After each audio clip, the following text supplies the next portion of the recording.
Hey, welcome to Vance Tried It. Today we're going to be making some steak fingers. Now what I have here is just a little over a pound of bottom round steak. Now the great thing about what we're doing here is you can take some of the less premium steaks that maybe aren't typically very tender, and we're going to use a process that is going to help them to be tender as we make steak fingers with them. So why would you make these steak fingers? Well, maybe you're just wanting some finger food to take to some sort of a party as like an hors d'oeuvre. Maybe you're just having bad weather and you don't want to break out the grill and you want to have some steak. This is a good way to do it. Or third reason, hey, maybe you're tired of breaking the bank on your meat, and so you want to just spend a little bit less money on the meat, but you still want it to come out tasting good and not chewy, and you want it to be full of flavor, and you want it to feel good in your mouth. And so that's hopefully what we're going to accomplish here with these steak fingers. So the first thing we're going to do is we're going to slice them up. And the first thing you want to do is you want to make sure that you're slicing against the grain. So you can see the grain on here runs this way. So we're going to be slicing this way, because when we eat this, we don't want to be working against the steak. We want to be working with the steak. And so the first thing I'm going to do is I'm going to go ahead and just trim off some of this fat right here.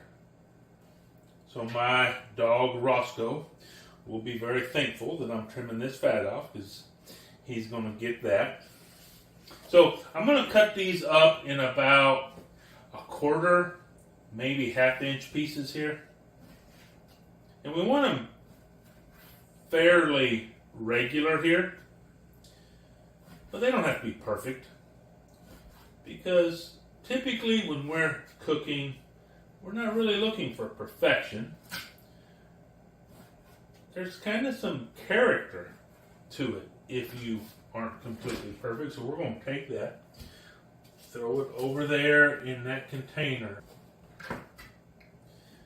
And let's trim this off on this side too. Now, we eat a lot of meat. That is our primary food in this family. And so we're always looking for some interesting ways to just change it up a little bit. I mean, look, I'm always okay with having a good steak, even a good burger out on the grill. But sometimes, you know what, you just want something a little bit different.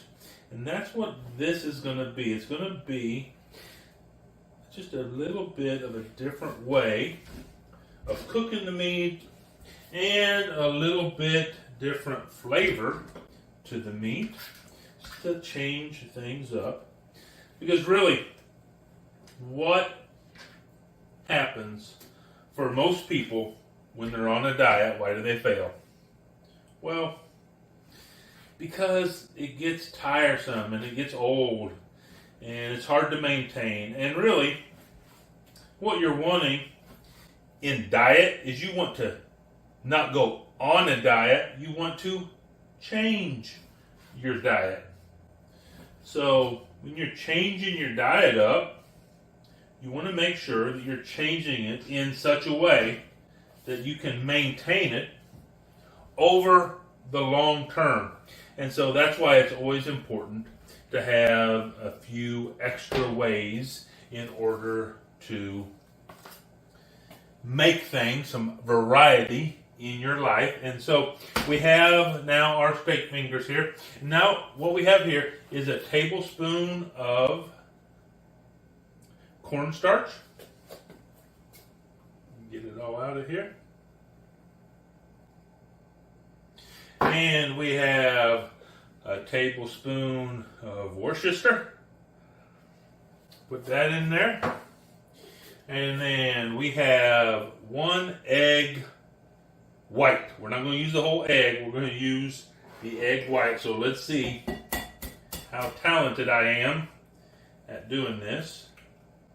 So what you're going to do is you're just going to kind of run the egg over from one to the other. So that drip off there to what you're left with is the egg white down in here and the egg yolk and the shell over there. Wash my fingers off real quick here.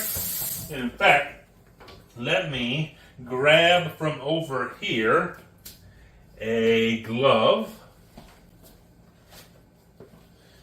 so I don't get my hands completely messy as I get this all nice and mixed together.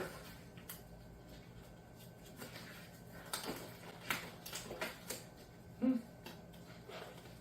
we go. So, you're just going to take this and you're just going to get this all combined up really well. Get all that stuff off the bottom. Now what this is called is it's called velveting the meat. And so we're just wanting to get this nice and coated. It's going to do a couple things. It's really going to add to the flavor of the meat. It's also going to, with that cornstarch, it's also going to add to the crispness of it. So we have flavor, we have crispness. Whew, boy, can't say that word very well today. And then what we're going to do is we're going to just make this all together, and we're going to, that looks pretty good. We're now going to put this in the refrigerator for about an hour.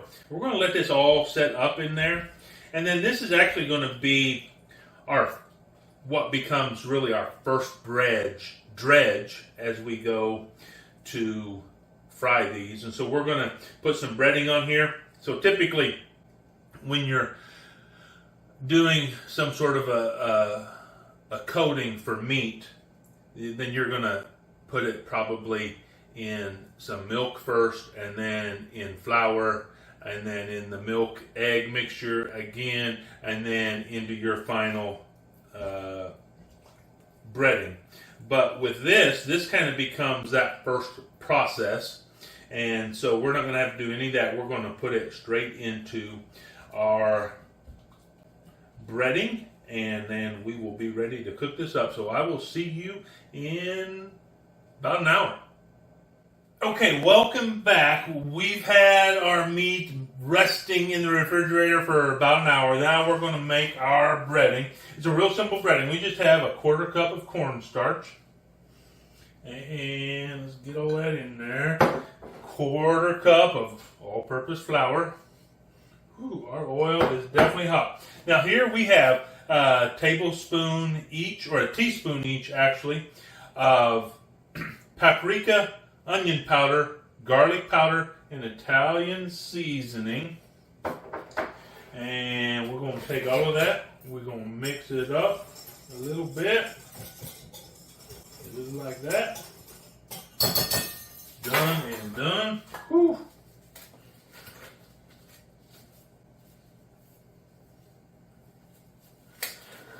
We're going to take just a little bit of our meat here. We're going to toss it in here. We're going to get it nice and coated up here. And then we're going to just put it in our oil. Now, you can pan fry or deep fry this. And what is the difference between pan frying and deep frying? Well, it's really simple. If it touches the bottom, you're pan frying it. If it doesn't touch the bottom, if it's floating in the oil, you are deep frying it. So it's really just that simple. And so we have enough of our oil in here that this is deep frying. And if I was really a clever person, I would put these in here in some semblance of an order so that I would remember which ones have been in there the longest. But I did not do that. So we're just going to have to play it by ear. And actually my tongs are over here.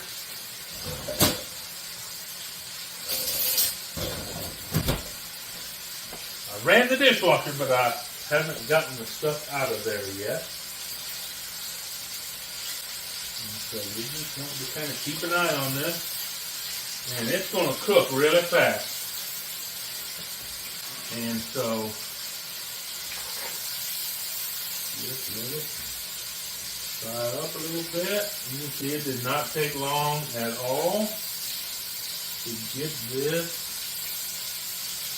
nice and crispy where we want it. Now, if you are, like I said, pan frying it, meaning the oil doesn't completely cover your meat, then it's going to take a little bit longer, and you're really going to have to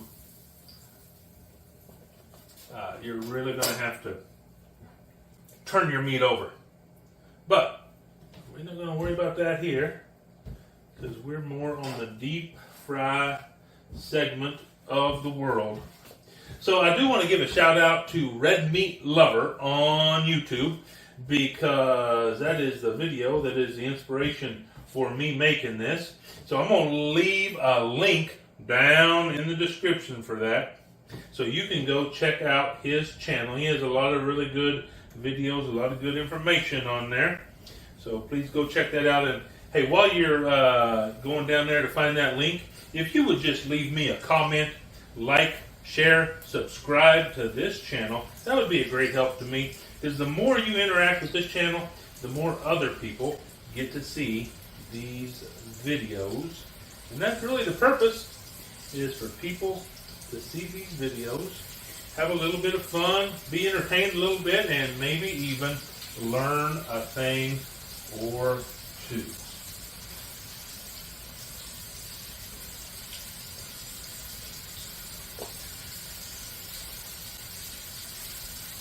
Ooh, it is, man, getting really, really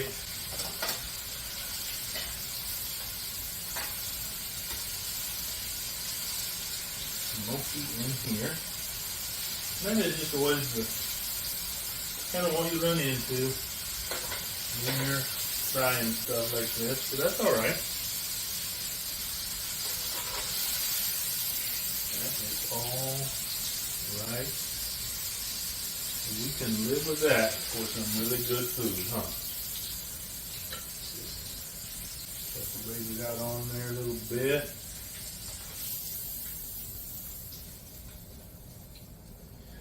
And we'll have just one more batch to cook up.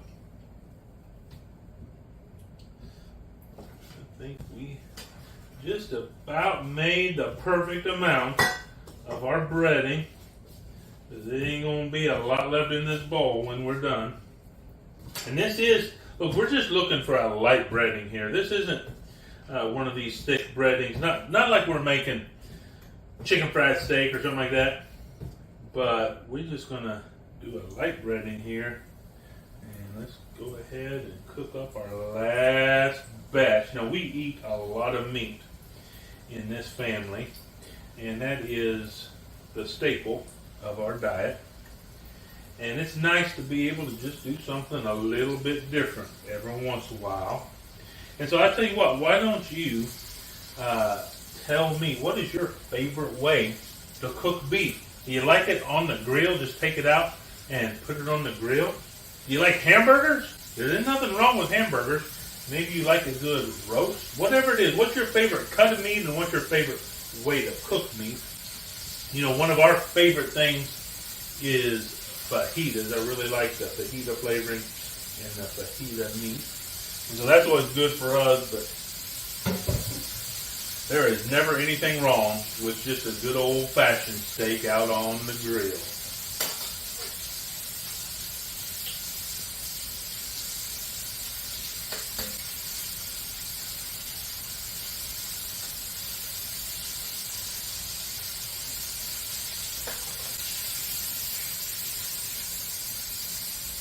And as you can see, it does not take long for these to cook. So don't be afraid to pull them off and out so that they don't overcook. It's going to be really hard to cook those anything sort of well done. So don't be afraid. Really, you're just paying attention kind of to the batter. What's the batter doing? I'm going to move that off to the side a little bit so we can begin to cool off. And we are done cooking. And so now we should have some of these that are pretty cooled off. So let's just give it a taste, see how it turned out.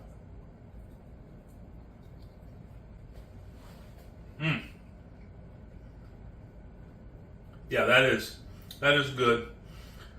It's crunchy on the outside. It's still bitter tender on the inside.